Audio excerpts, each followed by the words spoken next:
All right, so we are back with a fourth episode, I guess. Yeah, because we'll be uploading this after our third one, which we literally just got done recording. Yeah, well, like about half an hour ago. What man? What has it already been half an hour?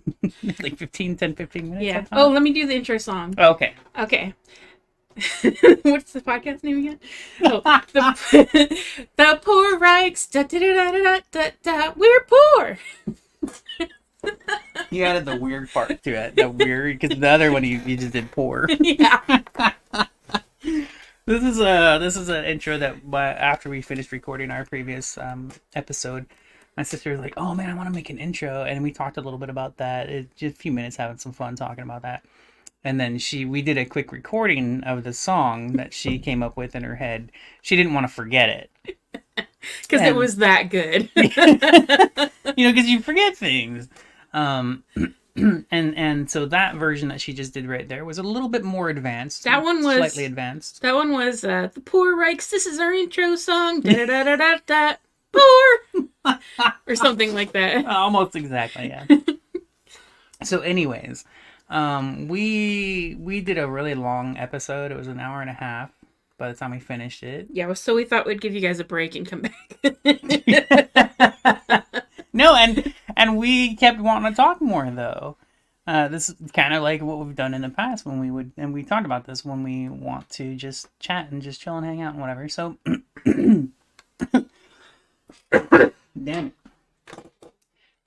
So we had a couple things that she wanted to talk about. What was so there were bacon and How we ended up in initially foster care. yes initially that was the main conversation she wanted to have. So let's start with bacon.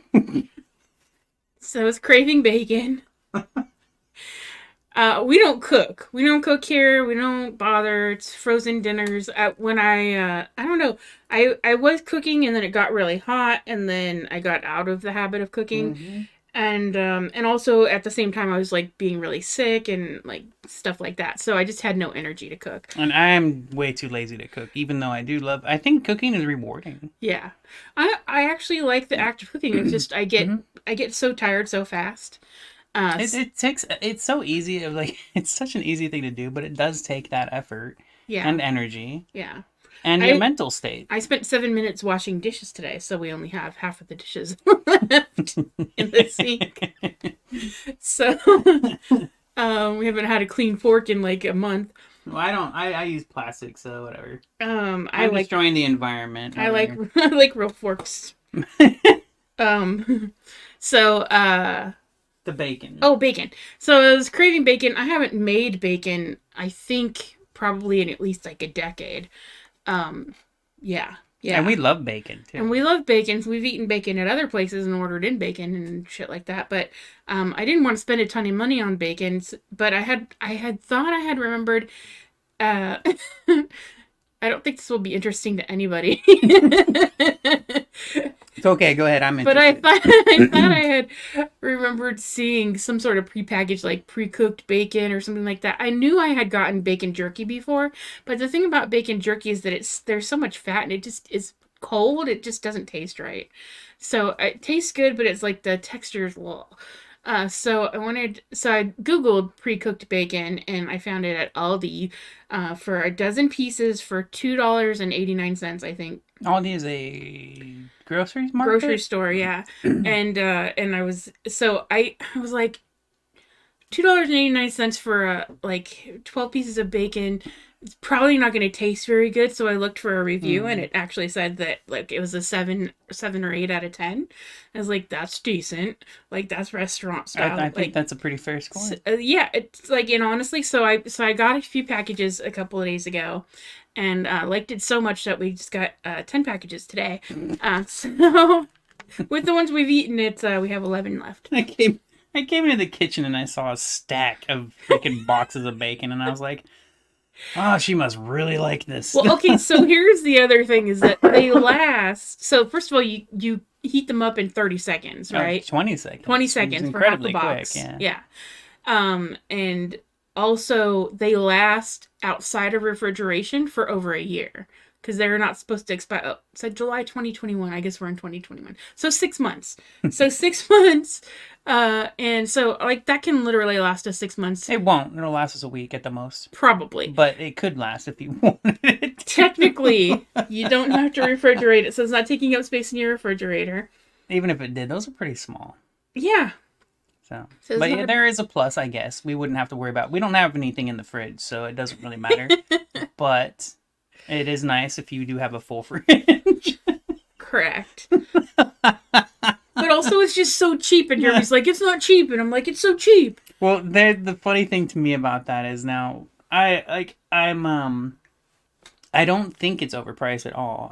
Generally speaking, 12 pieces of bacon for $3 does not sound overly expensive at all to me or anything.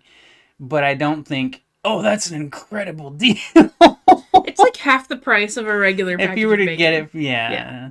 No, so but she said this before too, and I was like, well, yeah, I remember. Now it's been a while since I got like a regular package of bacon, but I remember those regular packages of bacon would have a lot of bacon. It'd be like at least 24 slices and long slices.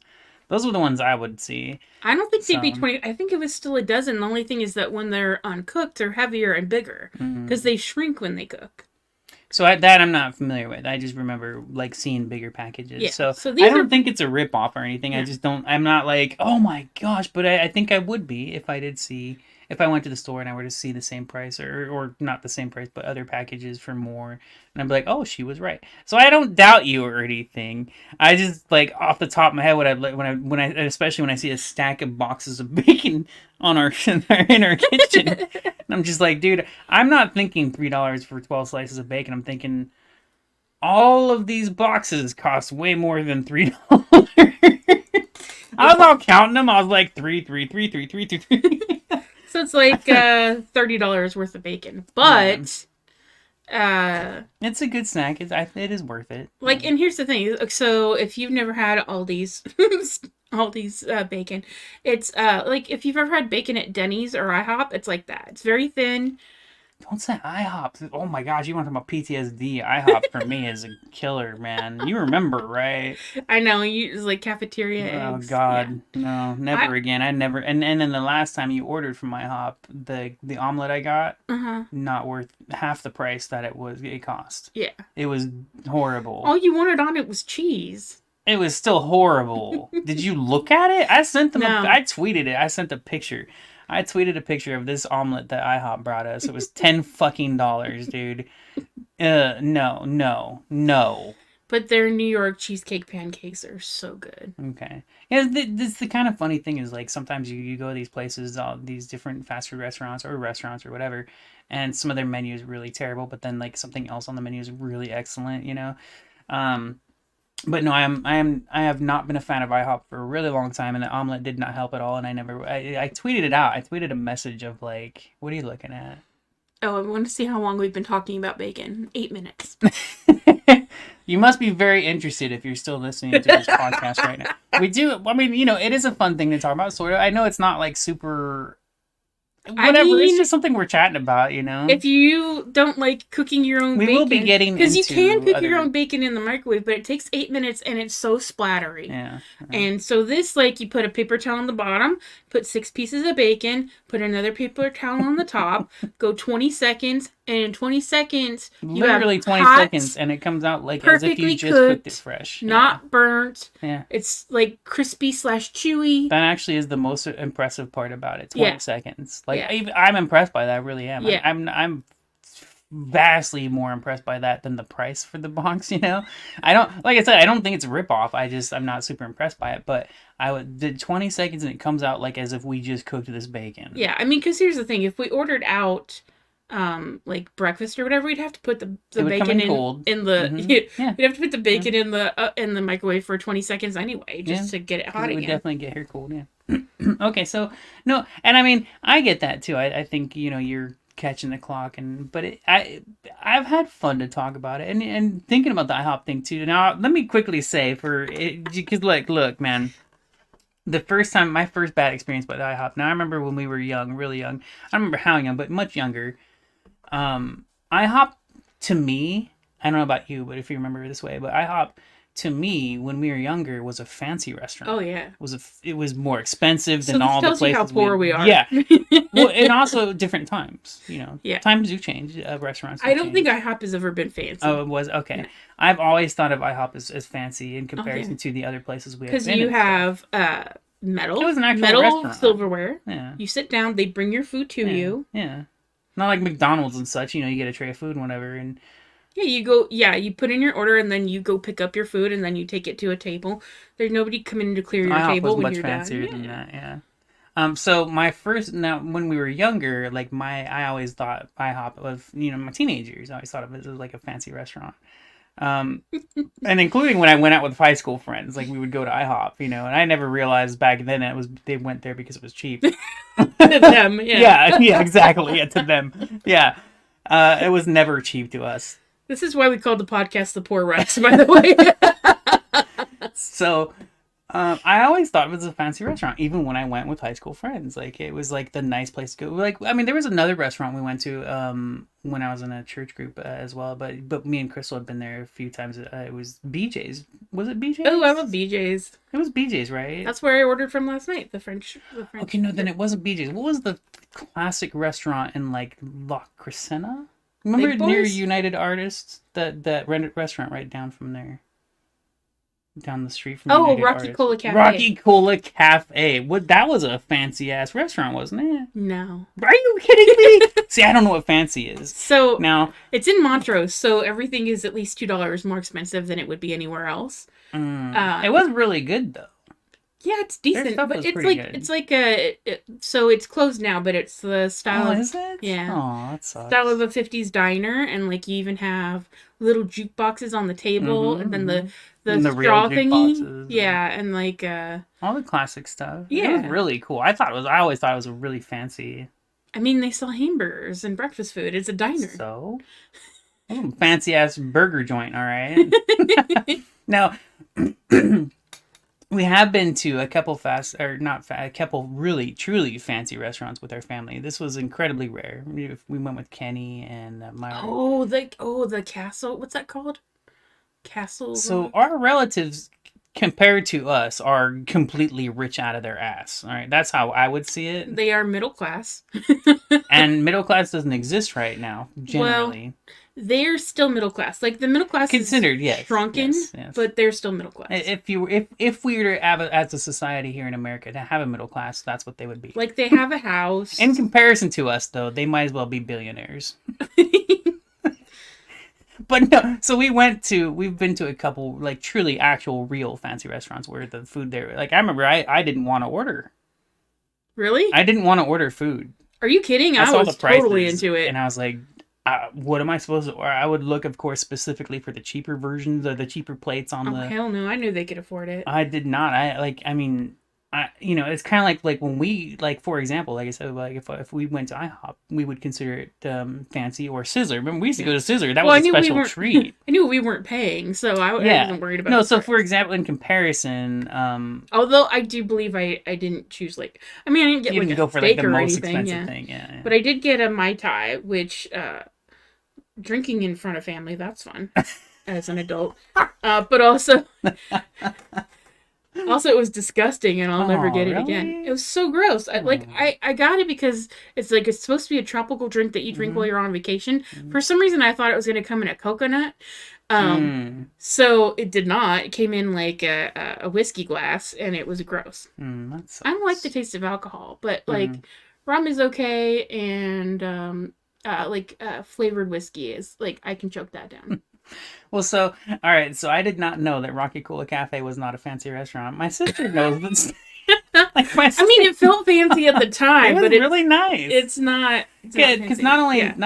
no, I think part of it is not just the more you spend it. It was also like a very clean themed restaurant. Like it was nice. I mean, it was very cute. It was kept up really nice. It was, you know. I mean, some of the booths were a little sometimes better. depending on when you went, how busy they were. Yeah. You know, so that I can understand. Yeah, I remember sometimes we'd go in there and it'd be really busy, and it'd still be a dirty table. Like, oh, that's always horrible. You know, but whatever. Like, it wasn't a big deal. We're used to that. We're used to having to brush off the previous crumbs from the table wherever we go eat, you know. I mean, honestly, when we were kids, McDonald's was like super exciting to be Mm-hmm, going mm-hmm. to. So, um, Well, and also McDonald's food was actually good back then. Well, what better than now. was it? Better than now. I remember because I used to love their food. I used to love eat like I loved the taste. I And now never, I eat there and I'm just like, I ew. never loved their food. What I loved was that it was exciting to go through the drive-through or to like go in the. I always wanted to go. Like what I thought was fancy was that they had the play area Mm-hmm. and the like, especially when Which we they don't were. have anymore. Yeah, but when we were probably better now since COVID that they don't have them. But One, um, I mean, normally you we don't see that were anymore. we were in like upper elementary school when they finally came out with a really good one at the closest Mm. McDonald's, and we were like pretty much too big, but we just like were so into it that we went when it was like really like not busy, and we just went and It's played. because we had been in like it was like one of those ball things, right? Like all the Uh-huh. balls and the little thing, you Yeah, jump, you and the could swim through slides. them and all that kind of Yeah. stuff. Now we had been in those a couple times before. We had been to Chuck E. Cheese a couple times here and Hmm. there. We went as often as our mom could take us and stuff. Usually on our birthday. Yeah, yeah, yeah. It would be a special celebration kind of a thing. So it wasn't normal for us. Um, and when they added that one to the McDonald's, it was a regular McDonald's, and we were much older, Yeah. but we had always loved those things. So it was, I remember being so sad that I was too old to really Yeah. take part in that because Yeah. I always loved those so much. I was around 14 or so like when they did that, and I was just like, dude, I know I'm too big and too old for this now, but man, we never got enough time in those things, Yeah. like, and they were always so fun. Anyways, we got into that a little bit. I don't remember exactly why, and that was fun. I don't mind. But yeah, no, I think it's funny to especially because I didn't even know that. I just found out right now that IHOP and Rocky Cola Cafe were not fancy restaurants. I'm so ashamed and embarrassed. Oh my gosh. No, okay. Not really, but I mean, They're it's not bad funny. restaurants, but they're again middle class, not rich. But Are but they really middle class though? yeah, the way Because it's we just talked about the really super fancy restaurant that's middle class that we went to with Kenny and Myra.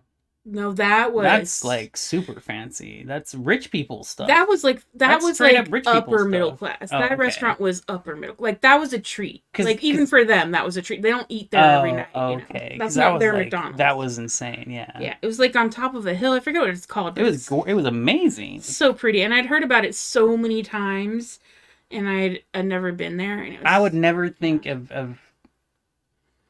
only rich people would go there. Yeah, there's a koi pond, and you cross a bridge to Yeah. over the koi pond Absolutely to get into incredible. the. Like, holy crap. It's built like a castle. You wish you could go there every day just as a casual, oh, we're just going to go here and get some snacks. Like, are you kidding me, man? Fuck, dude. Just go there every day for lunch whenever you feel like it. Like, give me a break, please. I bet you that like Disney execs do all the time. Right? Yeah. Yeah. And that's the cheap stuff to them. Uh-huh. To them, to us, it's like the most fanciest That's their thing write-offs. ever. Yeah. To them, that's their McDonald's. All right. Anyways, so okay. Do you want to move into the next topic? Mhm. We did talk about that a lot longer than we expected. It was fun, and we originally started with bacon and then getting into talking about the fancy fast food. Showing off our pork cardigan. Yeah. Oh my gosh, man! I was just telling Crystal about like earlier. Now, right now, I have a little bit more in my account thanks to Crystal, but mostly thanks to unemployment. But we're used to literally barely paying our bills. And this is not a new thing. This isn't just because of COVID. And fortunately, I have been working at home for a long time. So COVID didn't have that much of an effect on it. It did have an effect, but not as drastically as it has on other people. So we were very lucky with that. Well, that and without COVID, I wouldn't be on unemployment because I Yeah. quit my job Mhm. and I didn't get on unemployment until like 6 months later when COVID was really serious. Yeah. So without COVID, I wouldn't have. We would.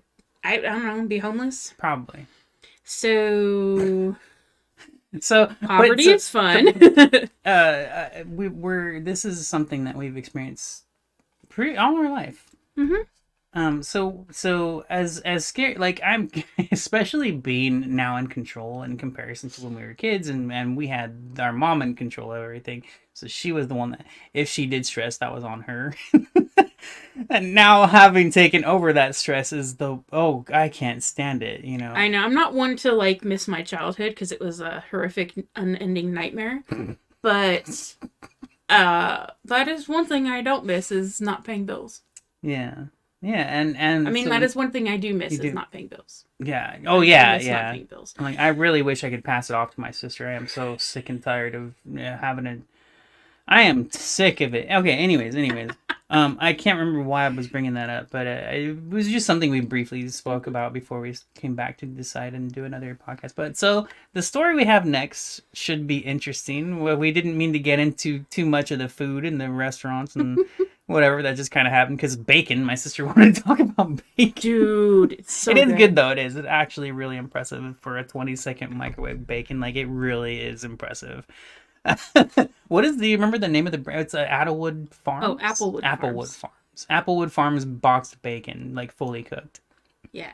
from Addy. Aldi. Aldi. Okay. All right. So anyway, so the main story we wanted is to continue into Hashtag not sponsored. was. Yeah, true. No, like we're normal friggin' people here, man. We're just talking about crap we get. We're not sponsored. We do also, by the way, have Skittles. It's the rainbow, man.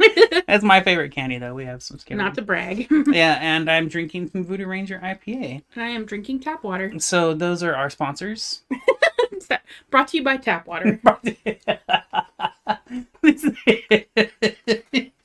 right, so God, go ahead and tell them what you wanted to talk All right, about. Our main so story. the story starts when our little brother dies, so it's already a happy beginning.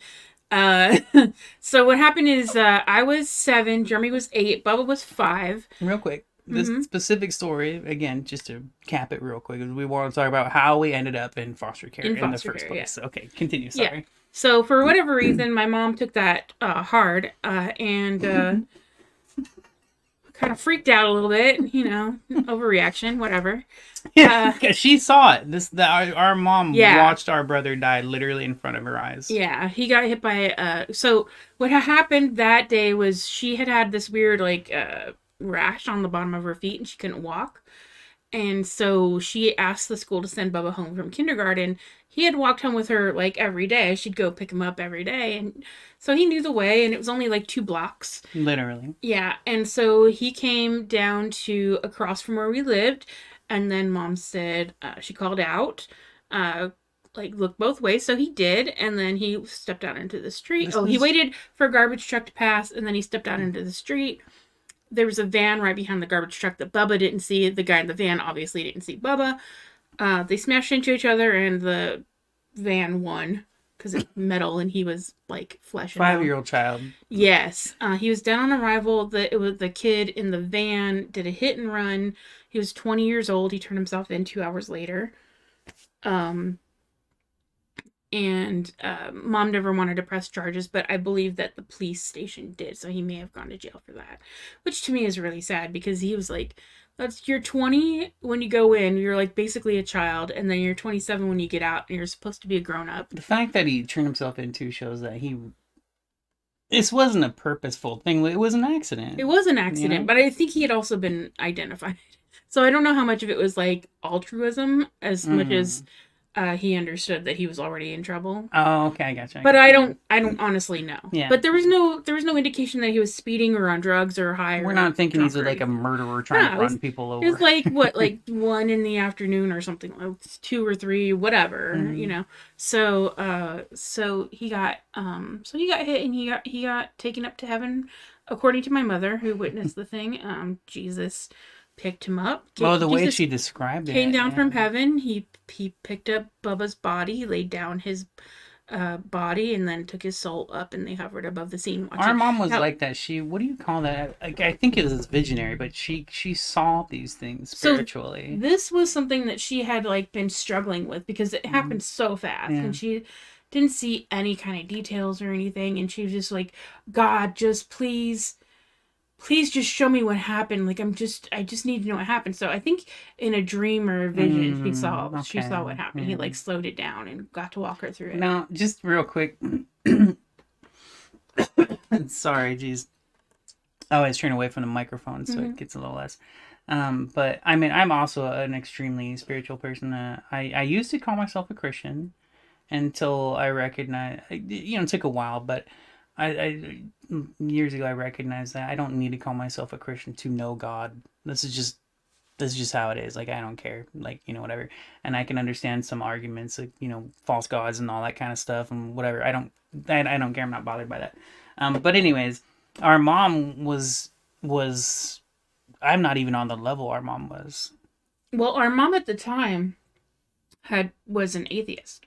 Really? Yeah, she had I don't remember that at all. She'd grown up in the church, and then she at some point started rebelling. She was just like, "This is all bullshit." And then, which makes sense because a lot of it is. Yeah, especially organized religion can be really stupid. So when by the time Bubba had died, she was not a believer. But I didn't know that. Yeah, because we used to talk about stuff sometimes, and she, to me, always came up as a believer. Well, after he died, she became a believer again because she had to replace something. She had lost something very precious. So in her mind, it wasn't like I'm gonna choose to replace Bubba with Jesus, but she just needed. I don't know. She just needed. She got what she needed. Yeah. Kind of. She needed to feel like there was some, I don't know. Whatever, I really believe what she saw. I really believe that. Well, so I don't know if she'd ever, like, genuinely stopped believing. I just know that she was very angry and she'd had a horrible life. Well, it reminds me of you up until then. So when Mom died and you were immediately like, screw God. Yeah, fuck straight that guy. Up. Yeah. Lots of anger. Lots of anger. And it reminded me of, and this is the weird thing about it to me, because like I get it, but it reminded me of like how people will be like, how could God exist when the world sucks so bad? And I'm just like, why are you blaming God? Well, look at other people that you could blame. These are these are us doing these things, and you're blaming God. Like, what are you talking? What is this nonsense? Yeah, you're just like, oh, if God existed, these things wouldn't. I wish it were that simple. Yeah, I do, and I would, Anyways, sorry, I didn't mean to interrupt. Yeah. So, anyways, so she had that vision of Jesus coming down to pick up Bubba, and so she started believing again.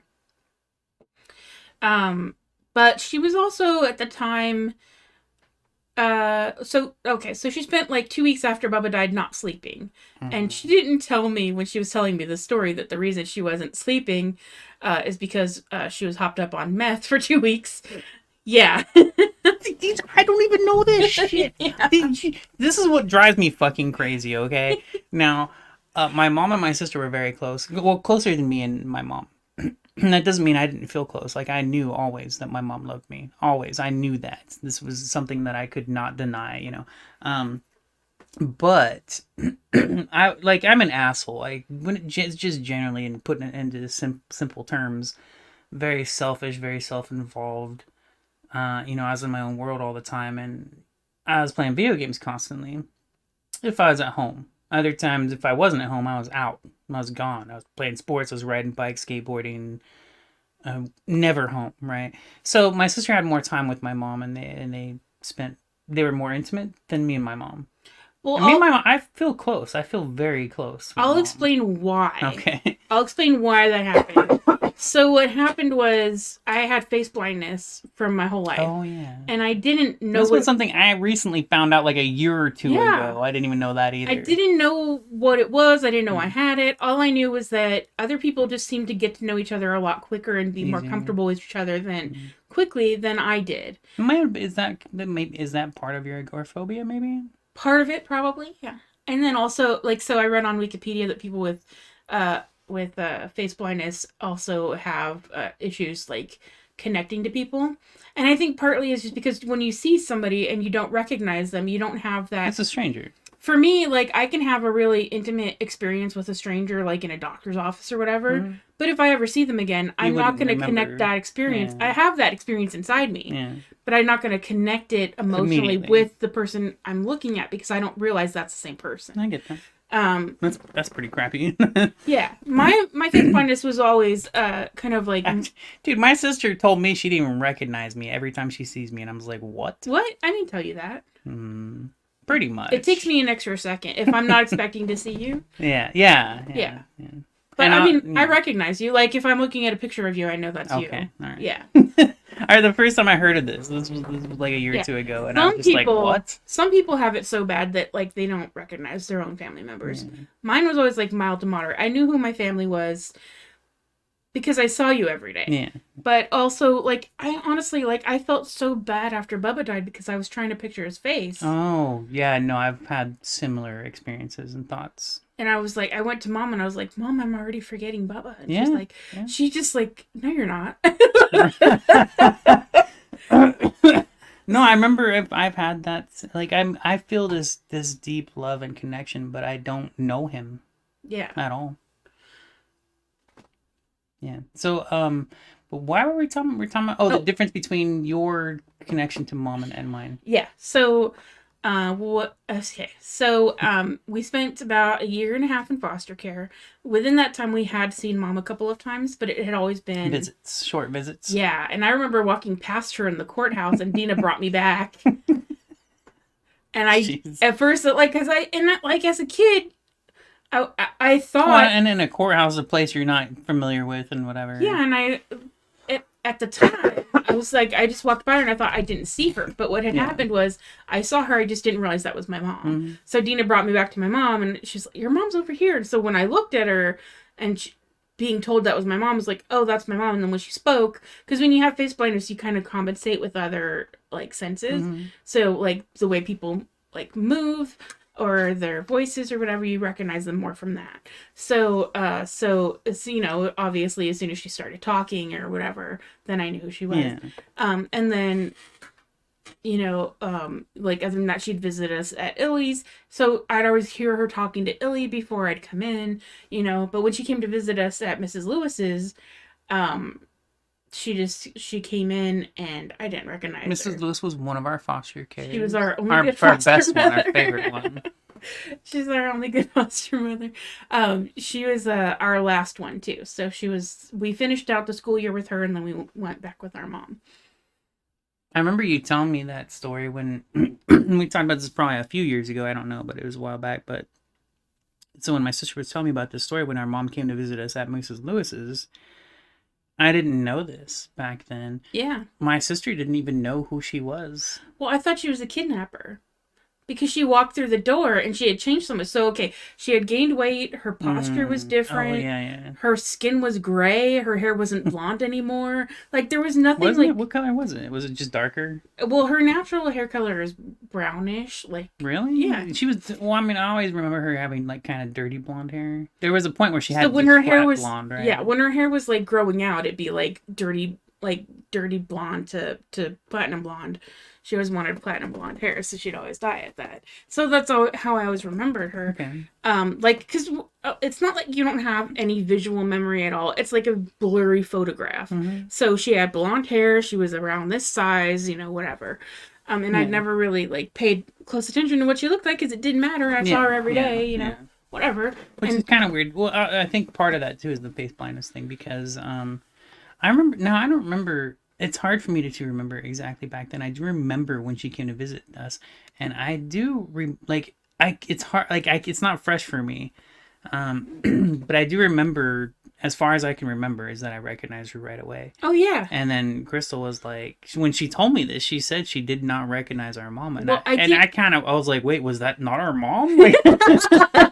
I recognized her, you know. Well, it's funny because, like, I got there first. I had been waiting for her all day. And anytime I thought I heard a card run in the living room, finally Mrs. Lewis was like, I told you, I will call you when she gets, as soon as she gets here, I will call you.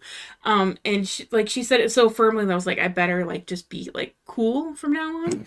Because she was not usually very mean. And I just, anything bugging her, right? that sounded approaching anger, I was very wary of at that point. So I was like, I better not run out again. But when she came in, Mrs. Lewis opened the door, and then Mrs. Lewis, who had been seeing me run to the door all day, is watching me look at this woman and, like... not know who she is. Well, it's not even that I didn't know who she was. I knew who she was, because I knew who she wasn't. She was this bitch pretending to be my mother. for whatever reason. Wow. Yeah, I Um, forgot you told me that too. and That's I'm crazy. thinking like, I'm looking at her. I'm just like, how stupid does she think her own child wouldn't know that that's not Didn't her? I like run to her though and like hug her and shit? No, you No? Okay, didn't. okay. I'm still there, and I'm just like, I'm just horrified. I'm just like, I'm just looking between Mrs. Lewis and Mom, and Mrs. Lewis looking between me and Mom's just looking at me like, aren't you gonna give me a hug? And she calls me Chrissy, which I just like, Yeah. nobody is allowed to call me that except for Mom. What a trip, man. So you finally come out. You finally come out, and you like glance up at her, and you're just like, hi. I must have been upset of something. Yeah. Yeah. Well, I mean, at that point, I think you were a little bit resentful of like. Really? I think maybe my guess, and I can't say I what can't your remember feelings were. why. Yeah. I remember that though. I do remember that now that you mention it. I remember like I was just looking upset. back at that, thinking like. I don't remember why I was upset though. I would imagine that like after a year and a half of having seen her on and off. Mm. And having been through so much, maybe you just didn't trust actually that we were remember actually that going to go now. home with her, or that she actually cared. Yeah. Yeah. Because even when we told the judge like who we wanted to live with, you wouldn't answer. Really? Yeah. I do not remember that at all. Yeah, Wow. and we had a custody thing, and the judge was like, if you could go back to live with your mom, would you want to? And or actually he asked, would you live with your mom or your dad? And I said my mom. And then Jeremy, I would never pick my dad. but he said, what about you? And he was like, I don't care. Wow. Yeah. And then he said, well, if you could go back to live with your mom, would you? And because he was trying to get an answer out of you, and you were like, I guess. That does sound like me right there. I was so confused by that. Wow, But yeah, that's so horrible. when she came Poor to mom visit. too, they have to go through that too. That sucks. Yeah, so I'm like standing there staring at her, like just furious. And I didn't know what to do. I was 7. I was like, Mrs. Lewis might not believe me, but also like she's closer to Mrs. Lewis. She might hurt her if I tell Mrs. Lewis, and Mrs. Lewis believes me and tries to get her to leave. So I'm waiting for you because you're my big brother. And you walk in, and I'm just like, okay, he's gonna tell her off because she's not our mom. She's some weird kidnapper. So I remember recognizing her. Yeah, you looked at her for like half a second. You're like, hey, and like look down at the ground, and then I'm looking at you, trying to make eye contact. Like, just look at her closer. Just look. You can tell that's not her. You just have to look at her. Man. And then you look at me, and I'm just staring at you, like trying to will you to understand. Mm-hmm. And then you just like glare at me because you don't understand why I'm staring at you. I think I was waiting for you to make a move. Yeah. Probably. Yeah. So, and then I'm just like, how does he not know? So then Mrs. Lewis is like, maybe you guys can go outside and sit on the lawn and talk. And I'm just like, okay. So I went first because I wanted to see if there was a van outside, a white van. Kidnappers always have white vans.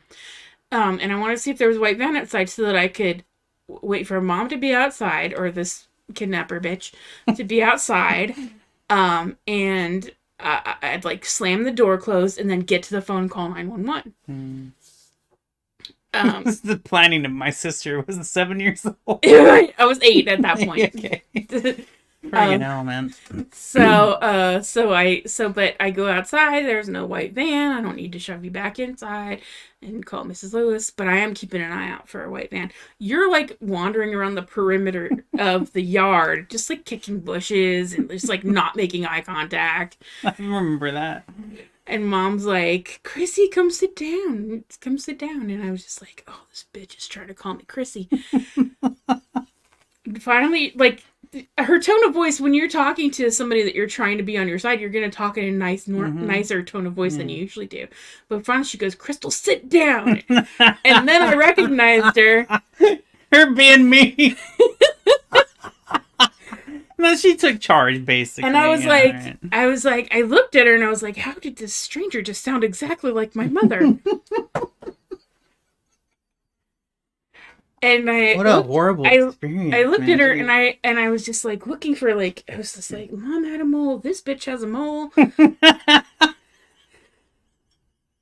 I think I vaguely understood that you could change your hair color at that point.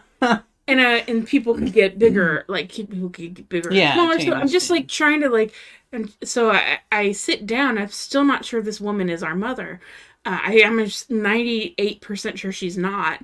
But I don't see a white van. Like every time a car passes, I turn around to make sure it's not a white van. Mm. And Mrs. Lewis fortunately was kind of like on, like she had like a lot of property. Yeah, So that's it was nice. like her house was next to like a huge vacant lot. It was across the street from a huge vacant lot. I feel like I always think of it as a farm, even though it wasn't like a farm. Well, because there You was know? chicken and a horse And there was a big lot scary of dog. like the land. Yeah, A lot of the a land. lot of land. Yeah. And then there's two houses. To me, like Mr. Lewis's bungalow was like a second house because I didn't know the difference. So yeah, so I sit down and she starts talking about how we're gonna like go live with her, and I'm just like, because I'm just like at this point I'm just like I'm just gonna humor this bitch until my real mom shows up. And then like so I'm not convinced that that's mom at all, even by the time she leaves. But I'm less like reticent, and I remember talking to mom about that later. I was like, "What did you wonder why I was acting so weird?" And she's like, "I just thought you were angry." Right. Yeah. That's because that is a natural Yeah. kind of a. It's kind of like me. Like I still have no idea why I was upset. I can remember that, but I can't remember why. You know. I mean, first of all, you'd never been particularly treated well by her, let alone by any of the other people who were supposedly supposed to take care of us. No, you say that, but we talked about that before. I don't remember being mistreated by her. I remember, oh God, I remember a few. So I don't remember a ton about her childhood, but I just remember you always being in trouble. That was I was a little bastard. Are you kidding me? I was a troublemaker. I was a little bastard for sure. I don't agree with that assessment. Also, here's the thing. I remember. I know what I was. When children are acting out, there's usually a reason for it. Like, children aren't born bastards. Well, but you. I mean, that's a whole nother. Technically, you could be a bastard, subject, but no. I mean, we do things that kids are kids. Yeah, you weren't a bad kid. You were just a kid. Oh, I'm telling you, I was a little bastard. I remember how often I was frustrated with you, but I also remember being frustrated. Like, why can't he just, like, do what he's supposed to do, like I do? Because if you do what you're supposed to do, you don't get in trouble. Right? Mom doesn't pull off her shoe and fucking like beat you with it. Yeah. Or break spoons on your ass. I was not into doing what I'm told. Never have been. Never have been. Because here's the thing. Mom was out of control most of our childhoods. She had bad taste in friends. She had very little family support. The family that she did have... Because like I said, I can understand now why she's separated. She was the black sheep. She was also the only non-Christian at that point. I think probably still is. I think they're all still Christians, even Robert, who's a thief and a child molester. We're talking about, like, now, and again, I care for our relatives, but they are, I mean, like, if I were to simplify things, to me, they seem like psychos. Just when we're not on a personal, like, when we're hanging out, if we're political together, psychos, personal friends. Yeah, exactly. Yeah, political psychos, personal friends. Like, yeah, no, that actually, and that matters. Yeah, that truly does matter because it did. Anyways, so I don't know if you had much more specifically on that. Yes. Okay. I'm not even near done. Okay. To me, these stories are very like closely because they defined my childhood. So I remember them and they mean a lot to me. So and this was I can say I just don't. I don't remember Mom ever being abusive specifically, like our dad, because our dad was. We left him when I was 4. My memory sucks ass, and I will never forget that he was literally just a random abuser. Well, he was cruel, right? Mom wasn't cruel. She was I would angry. get punished by her for doing something bad, you know. Okay, and so when we talked about this previously, I'm not sure if it's on the deleted one or one of the ones that went up, but when you do something wrong, you're supposed to be punished, but it's supposed to be equal to what the crime was. I think that was during the. And I think also to your understanding of what the crime is due to your age and your ignorance and all that kind of stuff. It's not like in comparison to someone getting arrested for possession of weed and then going to prison for 20 years. It just makes no sense. Yeah. Like the punishment doesn't match the crime or whatever kind of thing. And so I think in Mom's case, it was more a matter of like, neglect due to like drug addiction / her own mental illnesses, because she had depression, so sometimes she'd be disassociated. And so even though she loved us and she did the best she could as a mother, it still sends signals to the child's brain that you're not being taken care of properly, and you don't understand that, and so you just end up chaotic. You analyze stuff like that, but I never felt that way. I know you didn't feel that way. You thought that if something bad happened to you, it was your fault. That's because I still see it that way. I know you do, and that's really upsetting. Well, I mean, like, if I break it again, there's a difference between doing something wrong and the punishment not fitting that. Yeah. That. Whatever. Yeah. And I think that she overpunished you sometimes and she underpunished you sometimes. Yeah. And those send mixed signals. That doesn't mean I didn't do something wrong, though. Right, but it doesn't mean that it's not... It doesn't mean that it doesn't fuck you up. You know what I mean?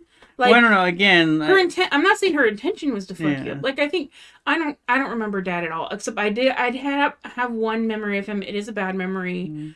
I can still picture that house. I can literally picture the house we lived in, the 2-story house. I mean, I know I must have loved him because when I found out that we were moving, I invited him to come with us, and Mom had to change the date of our leaving. I did not remember. I did not know that. I don't think I did. I didn't know that until I was like an adult. Mom finally told me that. I thought that was weird and hilarious. So because you don't have an understanding as a child, you love so unconditionally. You love who's around you. I didn't love our dad. Never. Well, I think you had learned to not. No, I don't know. I do not have any good memories at all. I do not have any love for him. I don't have any good memories of him either, but I must have loved him at some point. And I've never felt any love for him. And maybe the other reason you have kind of a higher opinion of Mom is just because you're comparing the two, and he was so horrific that her injustices just don't seem like anything past that. I just recognize that our mom loved us. That's all. She did love us, but there was also abuse and neglect. So now, but okay, so to get back to the reason we ended up in foster care. Okay, but let me finish this story first. So we finish with Mrs. Lewis. We get back to living with this bitch that I don't believe is our mother. And she was amazing, man. She did so much for us. So hard. She had decorated our rooms beautifully. Like everything in our room was wrapped, like hairbrushes, clothes, everything. It was a present. Everything was a present. Yeah. And she had tried to match what she thought our styles would be. I had like girly strawberry shortcake stuff and like whatever she could get at Pick and Save that was like name brand, and then anything that wasn't, we should just get as close as possible. Mm-hmm. And then your room is all nautical and cool and like brown and gray, brown and like navy blue, and just again everything all wrapped up and just like cool. It was like every day was almost Christmas. Yeah, and for a long time, we'd come home every day and there'd be a present waiting for us on my sofa bed, on your bed. Yeah. And she stopped doing that when I came home. Well, I'd been kind of an asshole. Well, I was an asshole because I didn't think she was my mom. It's so fucked up, man. Oh my gosh, dude. So I wasn't treating her well. And so like this stuff she'd give me, I'd just be like, whatever, what's next? It might have worn off on me. I don't know. But I remember that was amazing. But I came home one day and I was like, where's my present? And she's like, you don't get one because you don't appreciate them. Oh, wow. And I just remember being so crushed. That's so funny. You know you deserve it, but also like you don't want it, you know? That's the whole appreciate what you have or whatever thing, right? Like and then when it's gone, you're like, oh wait, what? But there'd also be other times, because I'm not saying she was a terrible mother, she like was like all the time or whatever, but she was a fucked up person, and so that reflected in her parenting. But there'd be also other times where I'd just be like, I don't feel good. I feel bad. I feel bad right now. And like nothing physical, but I just feel bad. Mom would be like, do you need a treat? And I'd be like, what? The first time I was like, what? And she's like, do you need a treat? And I was like, what do you mean? She's like, do you want a special surprise? And I was like, yeah. And because she'd like buy stuff for us to save up for our birthdays because she couldn't like treat us every day. And then obviously when she was treating us every day, then we weren't appreciating it. Or I wasn't. So she'd just like have these little presents. It'd be like a candle or whatever. She'd be like, you can choose from this. I feel so horrible even now the way I treated her and just remembering all this stuff. So here's the thing. I feel bad for every time that I mistreated her, but I also understand that the reason that I did was because I was hurt and I was lashing out, and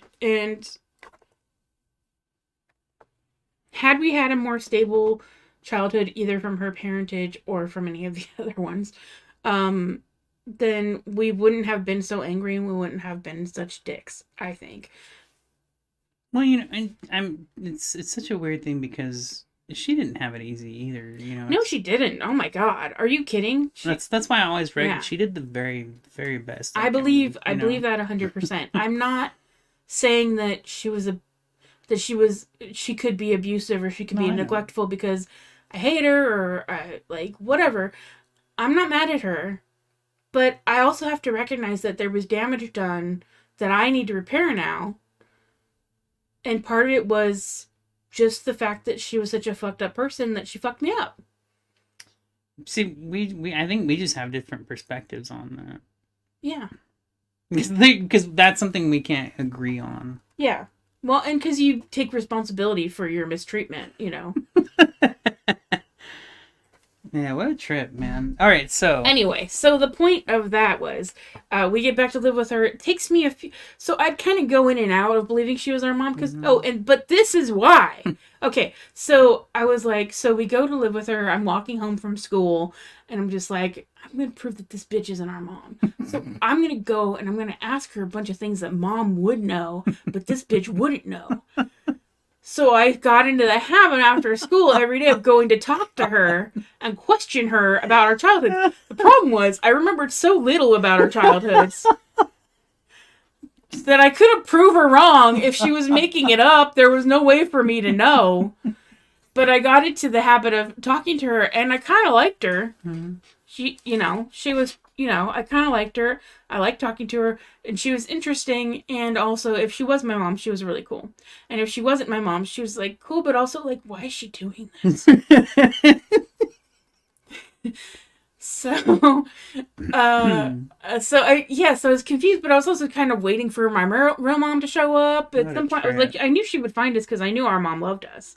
So I knew she would find us eventually, and she'd beat the crap out of this bitch, But also, there were things that would happen. She would I remembered Renz, and Renz acted like that was mom. And he was living with us.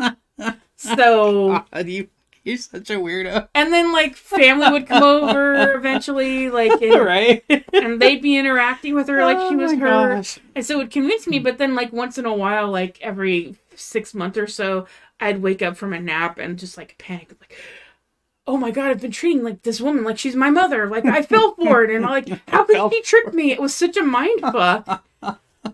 Of what's that called when you get kidnapped and then you the syndrome thing or whatever. Yeah, that Stockholm syndrome. There you go. So it was just this bitch has got me with the Stockholm syndrome, which I didn't know the name for at the time. But I was just like, how did she win me over? How was I so stupid? And then I'd get angry, and then I would lash out. Wow. And then because I'd get cold, really cold, and yeah.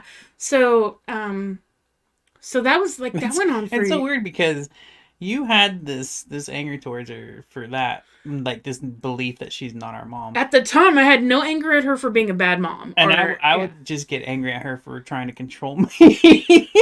Because here's the thing. She didn't know when to fucking let up. Because here's the thing. You were stubborn, and she was stubborn. She was more stubborn because she had more practice. But you were pretty fucking stubborn. I remember one time there was this, weird bean, disgusting soup that she tried to make us eat. And I choked mine down, and I did not like it. I don't know. I can't remember what I did, but I would not eat it. You would not eat it. It was so gross. You would not eat it, and so you didn't eat for days. Oh, yeah. And you were like, can you sneak me some bread? Just sneak me a piece of bread. And so I snuck you a piece of bread, and Mom caught us. I remember that. I forgot about that. And she screamed at me, and I was mad at you. Because I'd been helping you, and then I got in trouble. That is pretty terrible. That's definitely a really bad memory. And then Because really was like that, so right? she comes home with McDonald's like on day 3, and you're so To tease fucking me and hungry. shit, yeah. And she's like, "Great, you can have McDonald's as soon as you finish this soup." Did I eat it? I don't remember if I ate it. I think you had like 3 bites, and she finally like gave up. Wow. And she was like, "All right, you can It have was so McDonald's." gross. It was so gross. I didn't like it either. She never made it again. Man, our poor mom, man. What? Okay, why would you say for her in this story? No, that is fucked up, but I mean, you know, like I don't know. It's just weird. It's just a matter of like her being so fucked up. She didn't understand where to stop with the discipline. But I mean, you know, yeah, no, you don't that I starve agree your with. child for 3 days. I don't. Did she really though? Yeah. Did it not get any small like thing? Man, that's fucking She didn't want crazy. you to have I don't remember. anything. She I ate do remember kind of basically being starved for 3 days. Yeah. Though. Yeah. It was Because fun. I also remember that bread part. Yeah. I was like, no, I don't want to get in trouble. Because here's the thing, like, okay. Wow, man. The thing that happens when you're over punished is you get afraid of any punishment. You don't want to do anything wrong. But I just could never. That never worked on me. That never worked Do on you me. remember when we? You were like, okay, so your trade off was I get to do whatever I want, and they get to do whatever they want to me. Right. And mine was, yeah. and mine Let's was, go, dude. if I don't do anything wrong, nothing wrong will be done to me. I And remember what? here's why that's fucked up. Because you grow up, and as an adult, you realize there aren't enough rules for you to follow to keep you safe. And also, Yeah. the bullshit they were pulling on you was arbitrary nonsense due to their own fucking mental illnesses. Had nothing to do with you. You weren't doing anything wrong most of the time. And even when you did do something wrong, they were over With an fucking extreme reacting. punishment, Yeah. So Not and not for not liking being and freaking hell, man. yeah, and another thing too is like, because I wasn't just over punished by her, over punished or under punished, because she did not know how to like fucking regulate herselt. But like, I mean, I don't know. I'm not a parent, fortunately, for any kids. right? But you know me too. Like I overreact when I'm angry. You know, We all do. We all do. And I think that all kids deal with parents who are uneven in their emotions, also right? figuring out things. Because they're human. They Yeah. have human parents, and parents aren't perfect, and they fuck up and whatever. I think that the difference is that mom was so ill-equipped to be a stable influence. Plus, she was on drugs and drinking all the time. Like, that doesn't help, you know. So I mean, I genuinely believe she did the best she could.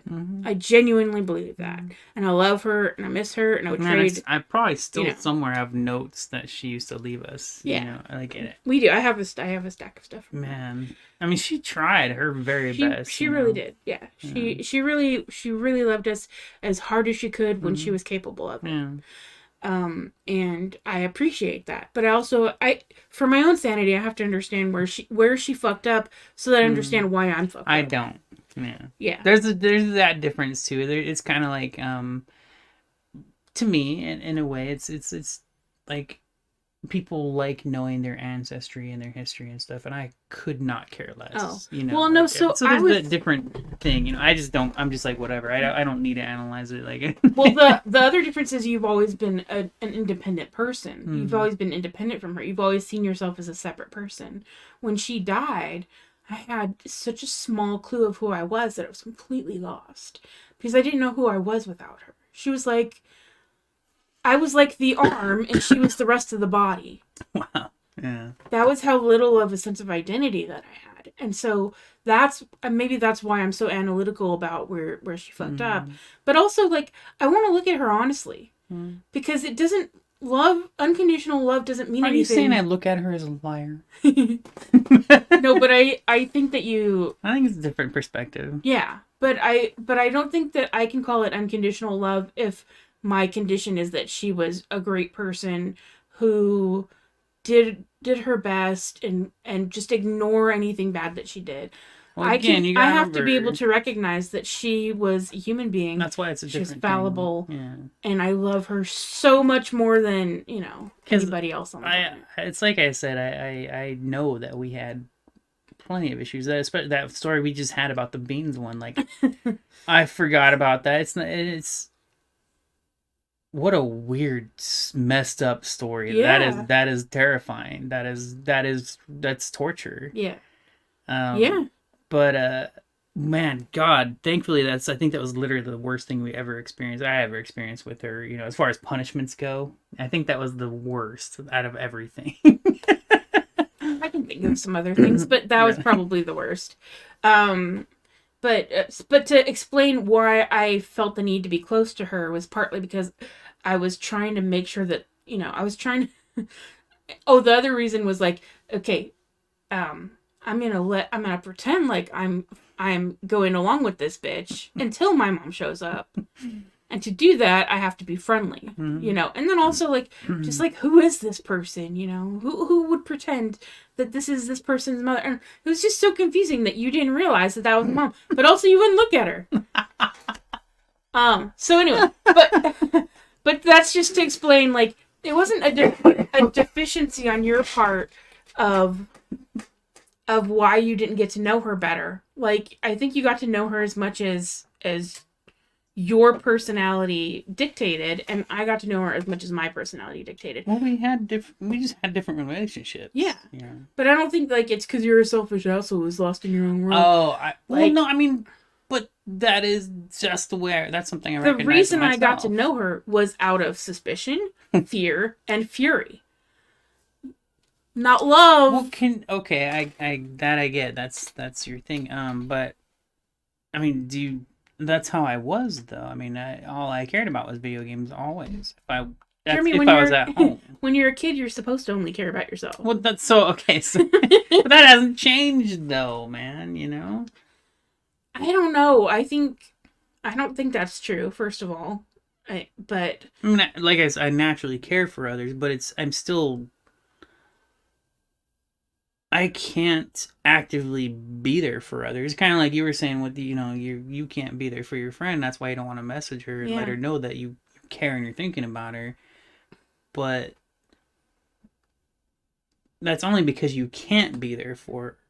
But that doesn't mean you don't care. Yeah. Right. I don't want to let her know that I know about her aunt, because then she might need me to have a longer conversation about it. That's why I was saying you should just let her know, look, I'm very sorry. And I don't think that I can't do that, yeah. And that just pushing myself is, I don't know, I'm not at a mental place where I can do that right now. Yeah, I understand. But, I mean, after talking to you about it and saying it out loud, I feel like I can probably just reach out to her now. Like, that's part of the thing is, like... I understand, because it's the same thing, to me.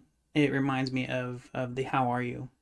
You don't want to answer that shit. Yeah. Don't ask me. Don't ever ask me. And then also, what can I really do for her? Unless you want the truth, don't ever ask me that. Dare you? How dare you ask me that question?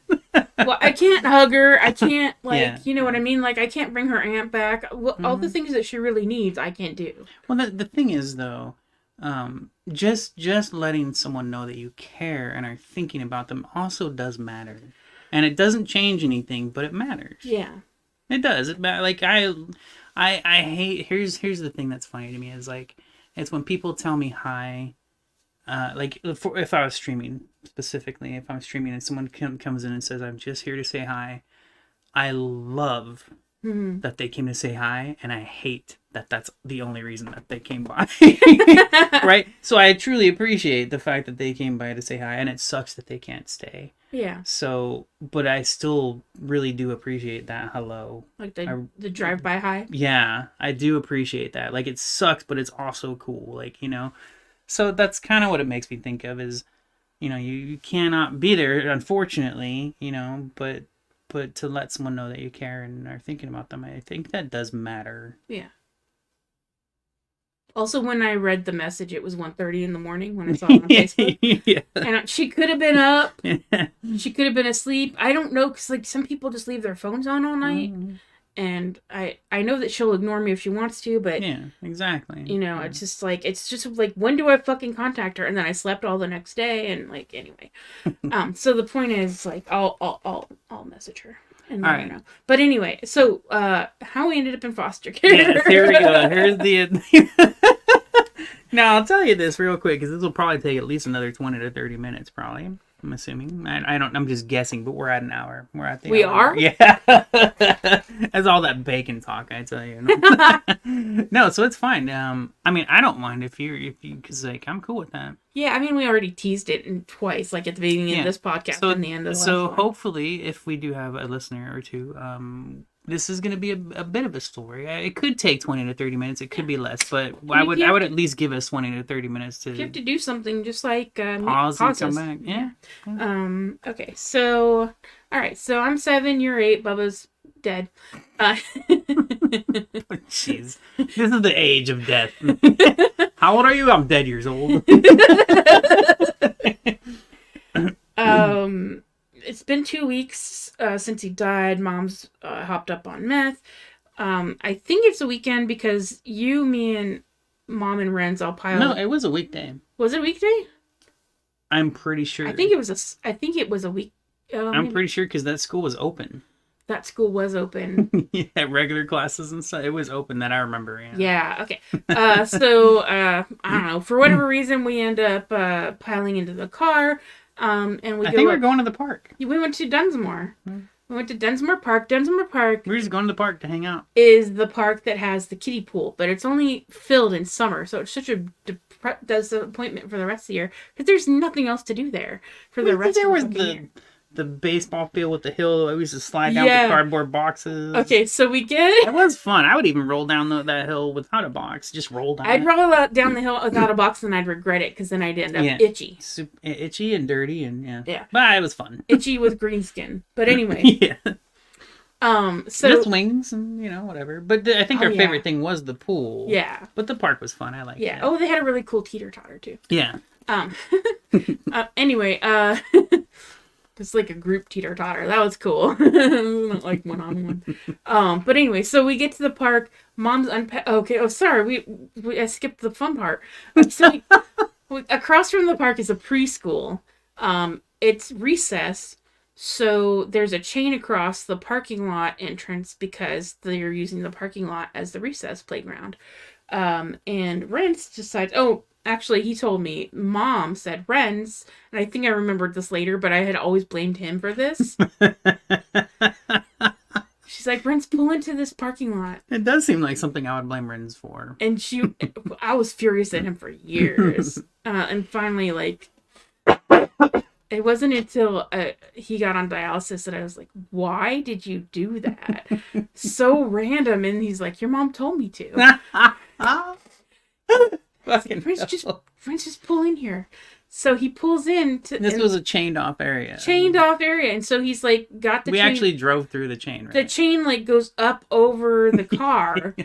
This was inside of a school. Yeah. We went through the driveway with the chain that was across to block cars from going through. Circled and we drove around. through the chain. Circled around the parking lot. The teachers are moving children out of the way. I don't remember the children being in front of the car, though. It wasn't so much that they were in front of the cars they were just making sure they were safe. Because he did a circle. Yeah. First, the teachers moved the kids this way, and then they moved the kids this way. I don't remember that. To get out of the way of the car. Yeah. And it's all 2 and 3-year-olds. It's a fucking preschool. So and then he exits the same way with the chain up over the car. And I'm scared. Because when the chain. It was weird, yeah. So first of all, I'm just he's just going to run into that chain. It's going to wreck the car. And then it didn't. It goes up over the hood, and I'm just it's going to break the windshield. And it doesn't. It just goes up overhead. I was it's going to break the back window. Because I'm familiar with glass. And I'm not used to thinking of glass as I kept thinking the chain was going to do something. Yeah. It scared the shit out of me. And then we come back out and everything's fine. We go across the street. Mom's unpacking the picnic. Literally across from the preschool. We just drove through the chain. So the cops roll up. And they get out and they're talking to Mom and Renz. Calmly, too, if I remember right. Yeah. And they're like, hey, there was a car fitting this description that drove through a child's playground just about 20 minutes ago. We drove through school for no reason at all. And then we go across the street to the park. That's why we were there.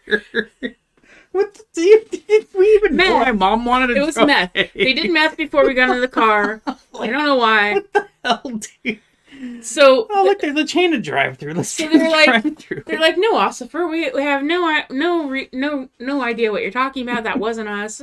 That sounds horrible. What terrible people would do that?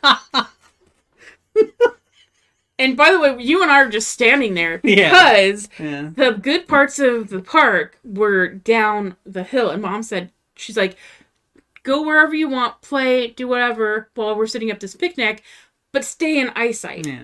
And the park was all fucking hills.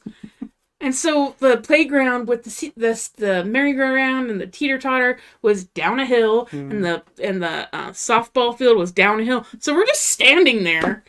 Like, what do we do? Climb a fucking tree? Weren't we near like a swing set though? No! Or, we were just near a barbecue or something? Yeah.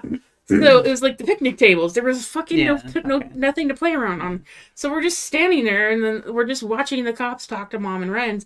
And then finally, like, Renz is just like, They got arrested there. He's talking about no, he didn't. Nope. So so Renz is talking about how he's Jesus Christ. He did, right? He said he was Jesus. Oh my gosh. And mom pipes in, and I'm Jesus' helper. Finally, my sister remembers most of the stuff far better than I ever could. It's because I've retold myself this story so many goddamn times because I couldn't fucking believe it the first time it happened. So eventually it becomes clear to Mom and Renz that the cops don't believe that they're about to be saved by Jesus Christ and his helper. So Mom packs up the picnic. They put it back in the car. We all get in the car, including Mom and Renz starts driving at 10 miles an hour home, which takes, I don't know, 30, 40 minutes because he's going 10 miles an hour. And the cop is... we didn't live that far from the park. We kind of lived like 20 minutes away, like 15, 20 minutes away, just like driving at a regular close, speed. Though. Yeah. But but we're going so slow that the cop at the beginning just runs up alongside the car and knocks on the window. Renz rolls it down. I don't remember this shit at all. How can I help you, Ossifer? I keep saying Ossifer. Yeah, it's officer. He wasn't saying Ossifer. He wasn't drunk. He was high on meth. Crystal's just weird right now. Ossifer. Officer. How can I help you, officer? I tell you, it's because we have no respect for God. One of your best friends is a cop. I know. I love him too. Okay. So he's like, could you please pull over, sir? And Renz is like, no, officer, I don't want to do that. And so he rolls the window back up. We continue driving. Now, Mom starts reading from the Bible. Oh my gosh. I do not remember. I'm screaming. I'm like, tell Renz to pull over because he'll listen to her. I know he'll listen to her. Wow. It's like, tell him to pull over, Renz. Tell him to pull over. Mom finally turns around. She's like, Crystal, be quiet. And she was so fucking insane that I just shut up. Oh my god. I was just like, this is crazy. And then she starts reading from the Bible. What I didn't realize at the time that she was carrying around the Bible and a broken cuckoo clock that she believed was the Ark of the Covenant.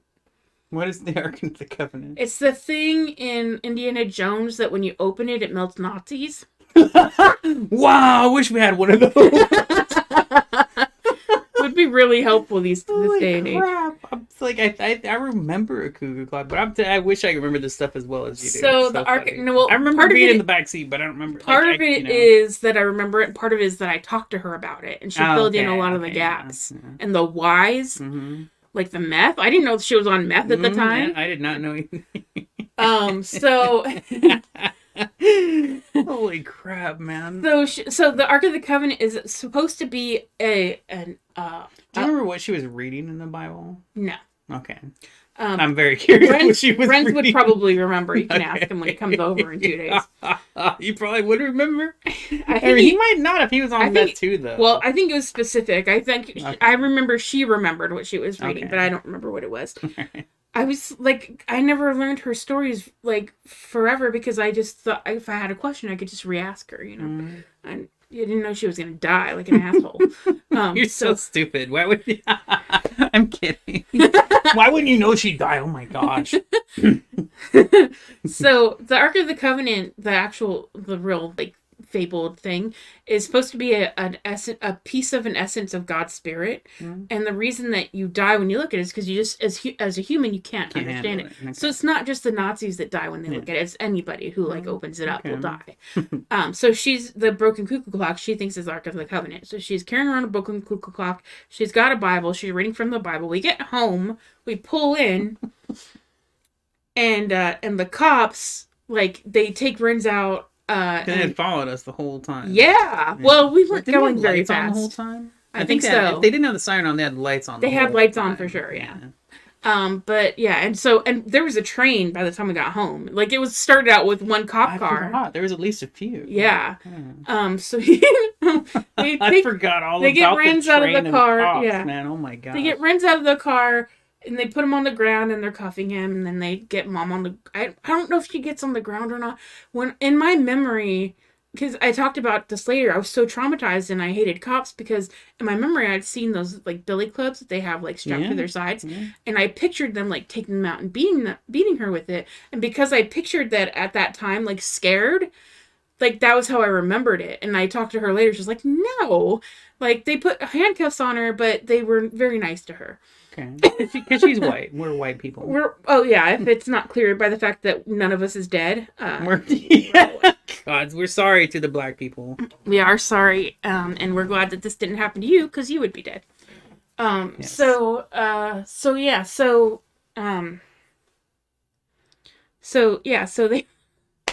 they put Mom... Oh, so we're in the back. We're still in the back seat. And I thought we were out by then. Nope. I'm hysterical. And I'm like... I've got you and me in the middle of the car. Because usually we sit like next to the door. Seats, yeah. So I've got you... Just stay in the middle. Just stay in the middle. They can't get us. They can't get us. And finally, like, the cop... Wow, I don't even really remember that. You were just like, okay. And like... You were just like, I guess if she wants me to stay in the middle of the car, I'll stay in the middle of the car. Finally, the cop, like, he's like, what's your birthday? And he's just like, gets me to start talking. And he's like, can you come out of the car? So I get out of the car. Like, I let you go. And then you get out one side and I get out the other side. And we all get in the back of the cop car with Mom, who is handcuffed. We're not. I can't even barely remember that, too. That's crazy. Yeah. So we're in the back of the cop car. I can picture, like... when we were in the driveway. Yeah. Like, you know what's weird to me? Because the way you just... I can picture having watched it all from outside of the car. Interesting. Yeah. That's really weird, because that's how I can picture it. Like, I can remember the driveway and the cops everywhere. And them getting handcuffed. And I can picture it from outside of the car. So that's very strange, yeah. Yeah, I mean, I don't know the full timeline on all this. Yeah. All I know is I was fucking traumatized. Yeah. And I know that Renz was on the ground. And I thought Mom was on the ground getting beaten. I thought so, too. At the time, but I don't know. Maybe not beaten, but I thought they put her on the ground as well. She might have been on the ground and they handcuffed her, but they didn't beat her with their billy clubs. So we're all... Because they were resisting, but not like... physically hardcore fighting back kind of a thing. Yeah, they were just more like chilled out. Like, I think they were like cussing at him, weren't they? I don't think so. Really? No. Fuck, what am I remembering? You could be remembering right. I don't remember that part. I remember I thought they were cussing them out. Not like physically fighting them, but cussing them out. What way would that be for Jesus and his helper to be behaving? Oh, anyways. So we get in the back of the car. Mom's got her hands like cuffed behind her, and you and I are not cuffed, but we're on the back seat. Were we? And Mom was looking around. On each side of her? No, we were. She was on the left, and we were both on the right. Okay. And Mom just looks around. She's just like, I was wondering what it would be like in the back of one of these. And I remember asking, had she not been in one of those before? No, so funny. She was white, so even though she committed a lot of crimes, that's true, yeah. She had never been arrested. Okay. And she wasn't actually arrested at this point. She was just detained. So she had the cuffs on, but she was never like taken, driven somewhere. She's not arrested or like charged with anything. Yeah, okay. She was like, I always wondered what it'd be like. Yeah, and I remember I was like, why would you? That was such a stupid thing to say. And she's like, I had 2 hysterical children. I was trying to keep them calm, so I had to be calm. Oh my. That actually makes sense. That's kind of funny and messed up, but it makes sense. Oh my gosh, dude, that's so insane. Yeah. So then So then we ended up in foster care. So like a few hours later, we went to spend the night with that Armenian couple in Glendale, who were adopting the kid that was already living there.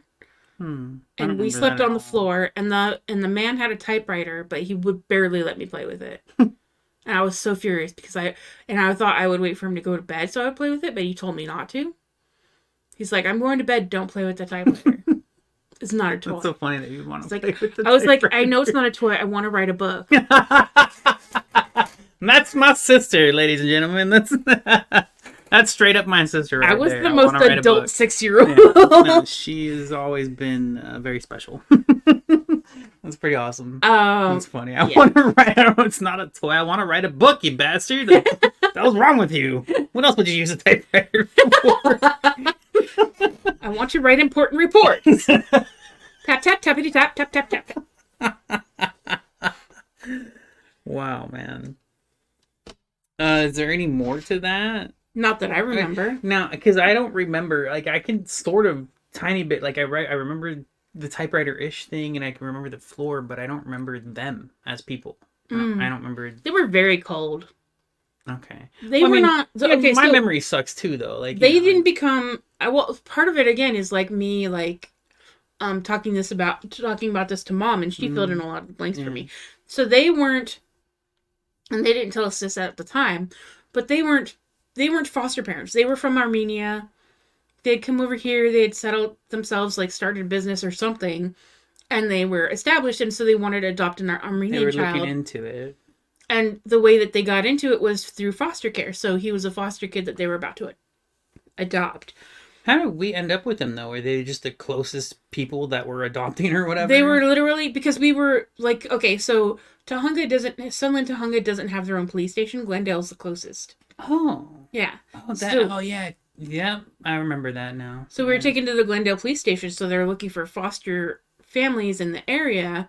What's the closest one? And so they happened to have a floor for us to sleep on. It was the best they could do in that short time. Mm-hmm.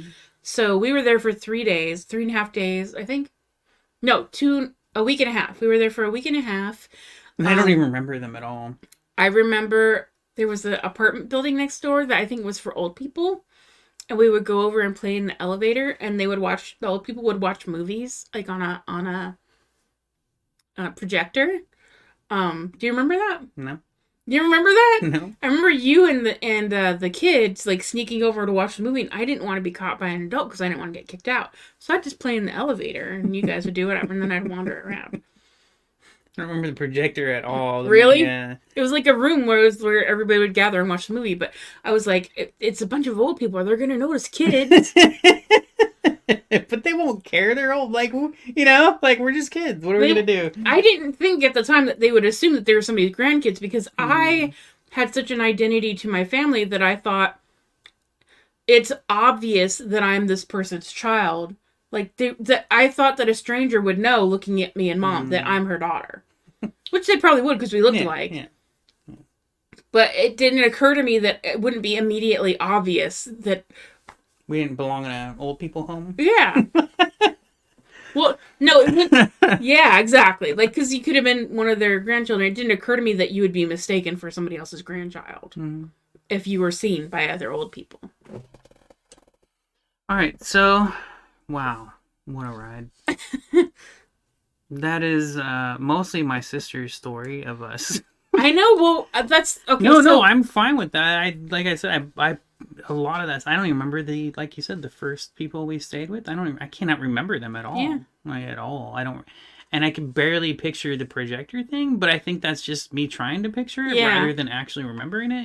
Yeah. Well, there was literally nothing for us to do all day, but she just didn't want us inside. Yeah. So Anyways, so there's our story. Yeah. Well, that's kind of like why I wanted to do this podcast with you, is I wanted to be like, where were you? What do you remember? And it's funny. So when my first sister was first, we've talked about this before we do these podcasts. And we'll finish this up here, a couple minutes. And this is wow, what a ride, man. And it's funny because this is not the first time we've talked about this. We've talked about it a couple times. Never really did a podcast for it. We do have a little bit more going on here. But so the thing about it, and anybody I've ever talked to in my streams and stuff, or whatever, it's usually in my streams. That's usually when I talk about it. But I mean, I can't remember crap.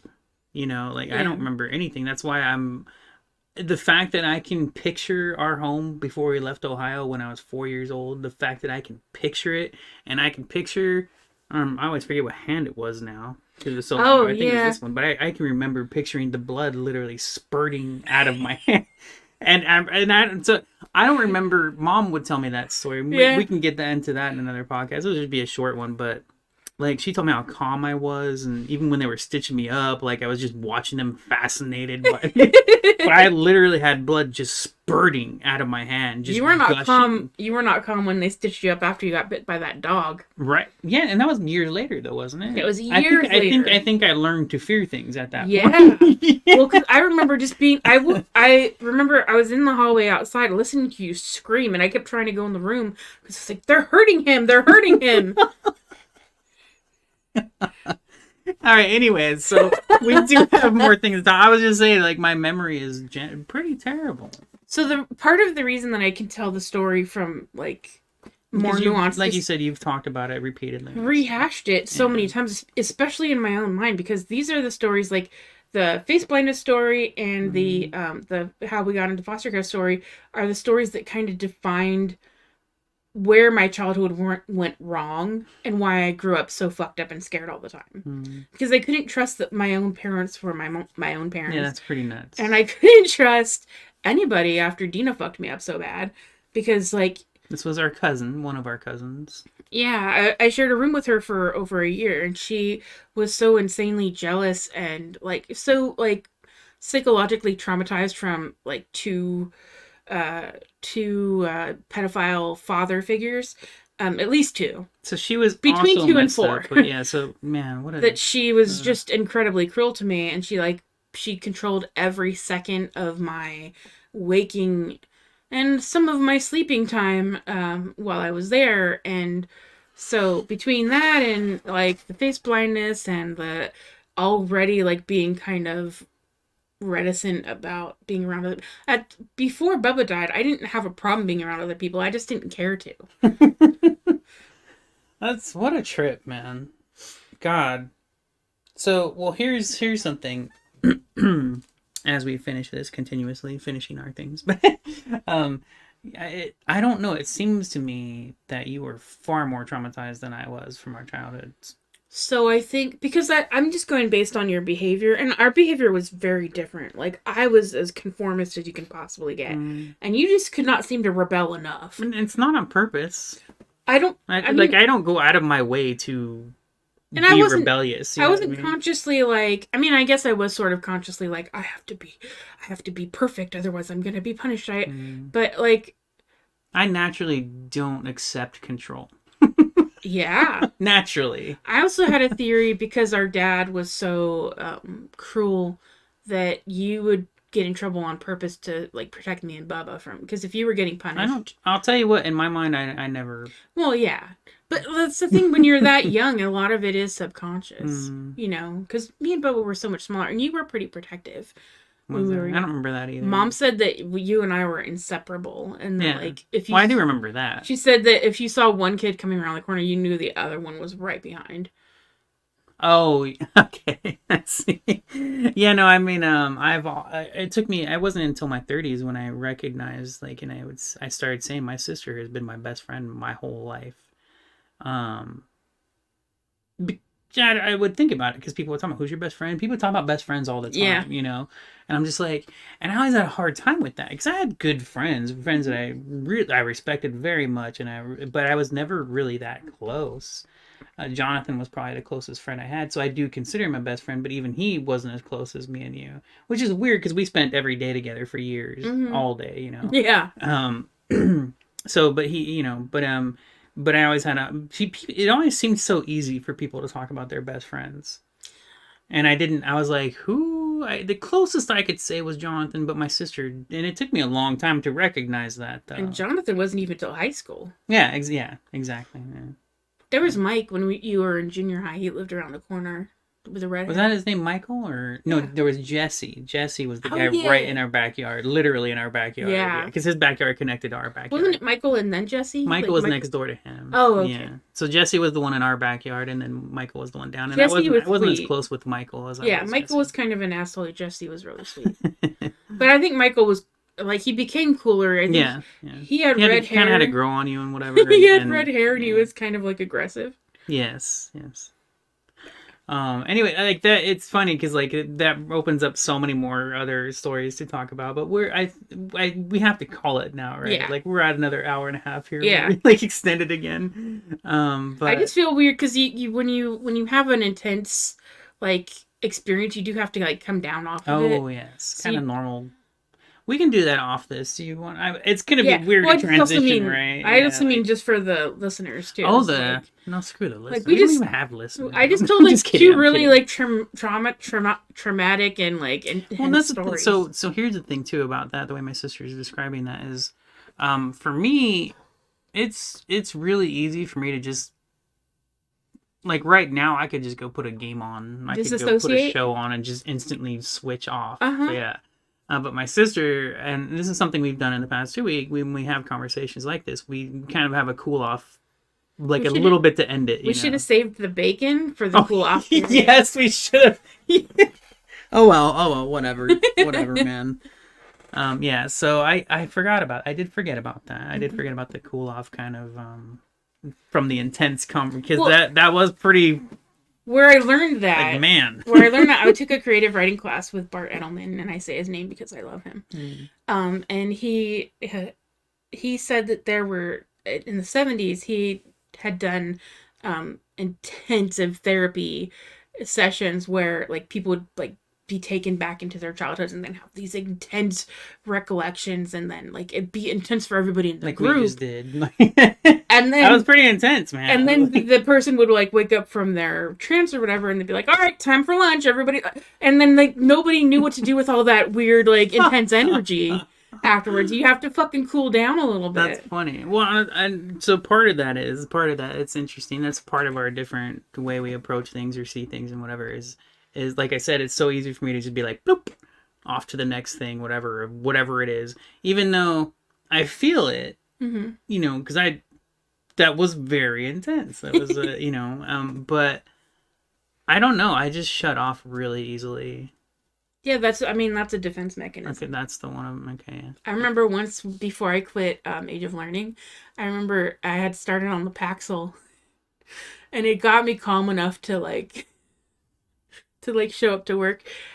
But also, I just remember after phones went off one day, I'm just sitting there for like 30 minutes, just with my hand on the mouse, staring at the screen, just not moving, just not thinking. And I'm just like, I should answer an email. I don't give a fuck. I don't give a fuck. All right. All right. Yeah, I think that's enough of a cool down. If you need to cool down further, watch Makara Tours on YouTube. She's fantastic. MICARAHTEWERS. She's so funny. And she does great sewing tutorials that are not informative at all, but are very entertaining. And thank you very much for spending time with us and getting to know us a little bit more in our history and whatever for no real reason other than to hang out and chat and share our stories. You know, yeah. Is there anything else you want to say? Because she just finished it off with a recommendation. Well, what was that again? Marca Torres? My Makara Tours. Makara too. What a weird name. I sent you one of her videos and you watched part of it, I think. Okay, I forget. You got to send me that one video that you were telling me about earlier. Oh yeah, Thought Slime. Like the fighting game. Oh yeah, version of politics or whatever. Is the Mortal Kombat style arguments against raising the minimum wage. The minimum wage thing. What a stupid thing that is too, because so many people defend that. Why would anybody argue against like raising? Well, if you raise minimum wage, you have to raise all the other prices, and yeah. Well, so he argues against all the arguments against minimum they're wage. all bullshit arguments, my man. favorite was his response to, if you raise the minimum wage, then these small business owners will have to go out of business.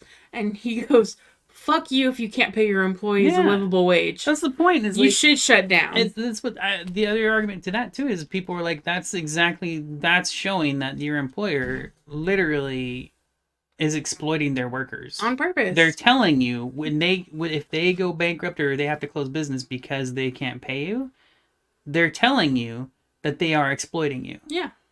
Yeah. And people defend this stuff. It's insane.